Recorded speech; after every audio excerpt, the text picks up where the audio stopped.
तो दोस्तों, ऑस्ट्रेलिया के खिलाफ गाबा में खेले गए तीसरे टेस्ट के पहले दिन भारतीय टीम के तेज गेंदबाज जसप्रीत बुमराह की आई आंधी, जहां बुमराह ने एक बार फिर से अपनी घातक तेज तर्रार यार्कर गेंदबाजी से कंगारू बल्लेबाजों के उड़ाए होश और तीसरे टेस्ट के पहले ही दिन अपनी सुनामी गेंदबाजी से 6 विकेट लेकर इतिहास के पन्नों में दर्ज करवाया अपना नाम और कंगारू को घुटनों के बल लाकर रख दिया। नमस्कार दोस्तों, स्वागत है आपके अपने पसंदीदा क्रिकेट चैनल क्रिक अबोबो में। दोस्तों, इस वीडियो में हम आपको भारत और ऑस्ट्रेलिया के बीच गाबा में खेले गए तीसरे टेस्ट के पहले दिन की पूरी बाल बाय बाल रोमांचक हाईलाइट आपको दिखाने वाले हैं। लेकिन वीडियो में आगे बढ़ने से पहले आप हर्षित राणा और जसप्रीत बुमराह में से किसे भारतीय टीम का सबसे घातक तेज गेंदबाज मानते हैं, कमेंट में ज़रूर बताएं। वीडियो पसंद आए तो इसे एक लाइक और चैनल को सब्सक्राइब करना बिल्कुल भी ना भूलिए। तो दोस्तों, पर्थ में जसप्रीत बुमराह की कप्तानी में खेले गए पहले टेस्ट मुकाबले में भारतीय टीम ने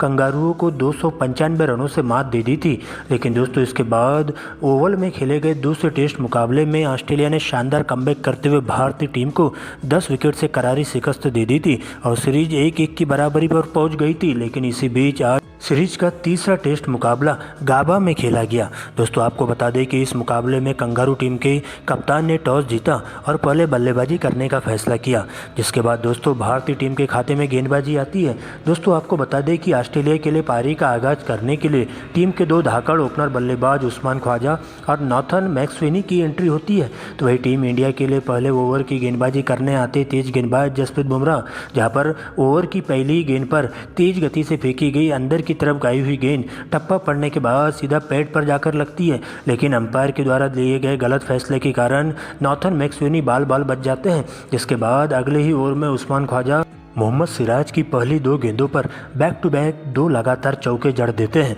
लेकिन इसके बाद सिराज शानदार कमबैक करते हैं और उस्मान ख्वाजा को 8 के स्कोर पर चलता कर देते हैं, जिसके बाद नए बल्लेबाज के तौर पर स्टीव स्मिथ की एंट्री होती है। लेकिन दोस्तों, 5वें ओवर में तेज गेंदबाज जसप्रीत बुमराह अपनी घातक गेंदबाजी से कंगारू टीम को दूसरा बड़ा झटका देते हैं, जहां पर नॉथन मैक्सवेनी मात्र 3 ही रन बनाकर LBW आउट होकर बुमराह की गेंद का शिकार बनते हैं। और इसके बाद स्टीव स्मिथ का साथ देने के लिए मार्नस लबुशेन की एंट्री होती है। यहां से दोनों ही बल्लेबाज मिलकर फूक कर बल्लेबाजी करते हुए सिंगल डबल के साथ ही कंगारू टीम की पारी को आगे की ओर बढ़ाने का काम करते हैं, जहां पर दोनों ही बल्लेबाज आगे भी इसी अंदाज में खेलते हुए भारतीय टीम के तेज गेंदबाजों को विकेट के लिए तरसाने का भरपूर काम करते हैं। लेकिन इसी बीच 16वें ओवर में एक बार फिर से भारतीय टीम के तेज गेंदबाज जसप्रीत बुमराह का कोहराम देखने को मिलता है, जहां बुमराह के हाथों में गेंदबाजी थमाई जाती है और आते ही बुमराह इसी ओवर की अंतिम 2 गेंदों पर back to back 2 clean bowled मारते हुए कंगारू टीम को पूरी तरीके से घुटनों के बल लाकर खड़ा कर देते हैं,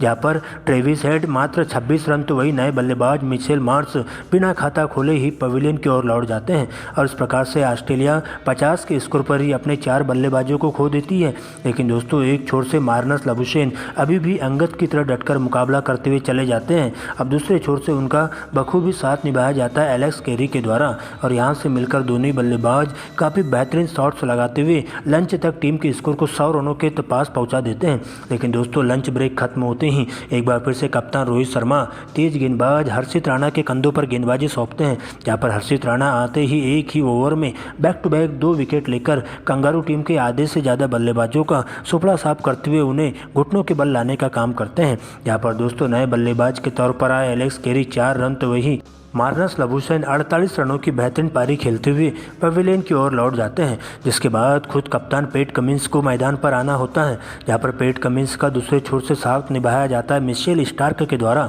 और दोनों ही बल्लेबाज मिलकर निचले क्रम में बेहतरीन अंदाज में पारी को आगे की ओर बढ़ाते हुए एक बार फिर से ऑस्ट्रेलिया की टीम को मजबूत स्थिति में लाकर खड़ा कर देते हैं, जहाँ पर दोनों ही बल्लेबाजों के द्वारा भारतीय टीम के स्पिन गेंदबाजों के साथ साथ तेज गेंदबाजों के ऊपर पूरी तरीके से हावी होते हुए उनके धागे खोलने का काम किया जाता है। और दोनों ही बल्लेबाजों के बीच में देखते ही देखते एक अर्धशतकीय साझेदारी भी पूरी हो जाती है, जहां पर पैट कमिंस और मिचेल स्टार्क टी ब्रेक की समाप्ति तक टीम के स्कोर को 200 रनों के नज़दीक पहुंचाने की भरपूर कोशिश करते हैं और दोनों ही बल्लेबाज अपने अपने 50 की ओर बढ़ने लगते हैं। लेकिन इससे पहले कि यह साझेदारी और आगे पनप पाती, भारतीय टीम के तेज गेंदबाज जसप्रीत बुमराह एक बार फिर से बेहतरीन स्पेल लेकर के मौजूद हो जाते हैं और आते ही इस साझेदारी को तोड़ने में सफलता हासिल कर पाते हैं और 1 विकेट उनके खाते में जाता है, जहाँ पर पैट कमिंस 38 रनों की पारी खेलते हुए डगआउट की ओर लौटते हैं। जबकि दोस्तों इसके बाद बैक टू बैक 2 लगातार विकेट मोहम्मद सिराज के खाते में जाते हैं। तो वही दोस्तों तेज गेंदबाज हर्षित राणा अंतिम विकेट लेकर कंगारू टीम का सुपड़ा साफ करते हुए उन्हें पवेलियन की ओर लौटा देते हैं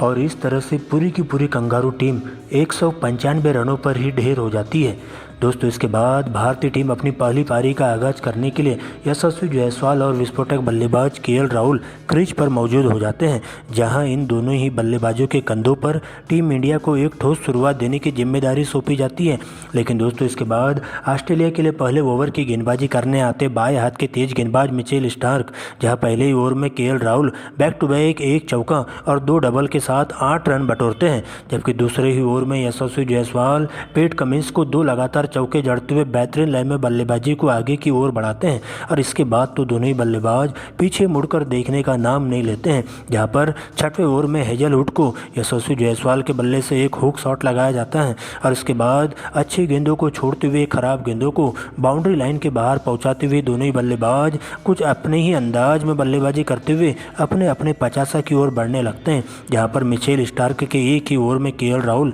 2 लगातार चौके जड़ते हुए अपनी हाफ सेंचुरी पूरी करते हैं। तो वही दोस्तों 15वें ओवर में यशस्वी जायसवाल मात्र 48 गेंदों में ही अपना अर्धशतक पूरा करते हुए टीम इंडिया के स्कोर को 100 रनों के पार पहुंचा देते हैं और टीम इंडिया पूरी तरीके से मजबूत स्थिति में आकर खड़ी हो जाती है। बाद कंगारू के स्पिन गेंदबाजों के साथ साथ तेज गेंदबाज भारतीय टीम के इन दोनों ही सलामी जोड़ों के सामने पूरी तरीके से घुटने टेकने पर मजबूर हो जाती है और अपने तरीके से पूरी तरीके से साम दाम दंड भेद लगाते हुए भी भारतीय टीम के इस जोड़ी को नहीं तोड़ पाती है, जहां पर सबसे पहले यशस्वी जायसवाल मात्र 80 गेंदों में 4 छक्के और 8 चौकों की मदद से तूफानी शतक पूरा करते हैं और भारतीय टीम को पूरी तरीके से मजबूत स्थिति में लाकर खड़ा कर देते हैं। लेकिन दोस्तों इनके शतक के बाद ही भारतीय टीम के विकेट पर बल्लेबाज केएल राहुल के रूप में टीम इंडिया को पहला बड़ा झटका लगता है, जहां पर तेज गति से फेंकी गई मिचेल स्टार्क की इनस्विंग गेंद टप्पा पड़ने के बाद तेजी से अंदर की तरफ आती है और गिल्लियां उड़ाकर ले जाती है, जहां पर केएल राहुल 68 रनों की तूफानी पारी खेलते हुए डगआउट की ओर लौटते हैं।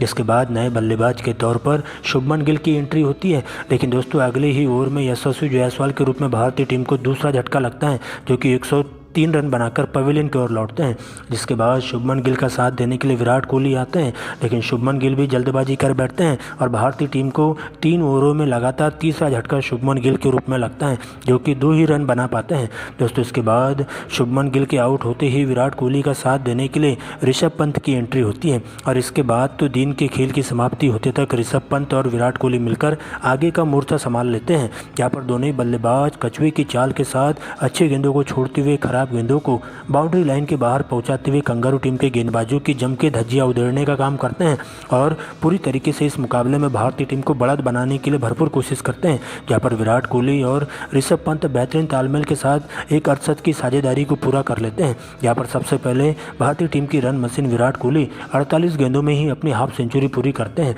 जबकि नए बल्लेबाज के तौर पर आए ऋषभ पंत तेजी से रन बटोरना शुरू करते हैं और पूरी तरीके से कंगारू टीम के गेंदबाजों की लाइन लेंथ बिगाड़ते हुए पहले दिन के खेल की समाप्ति तक टीम इंडिया के स्कोर को 3 विकेट के नुकसान पर 199 रनों पर लाकर खड़ा कर देते।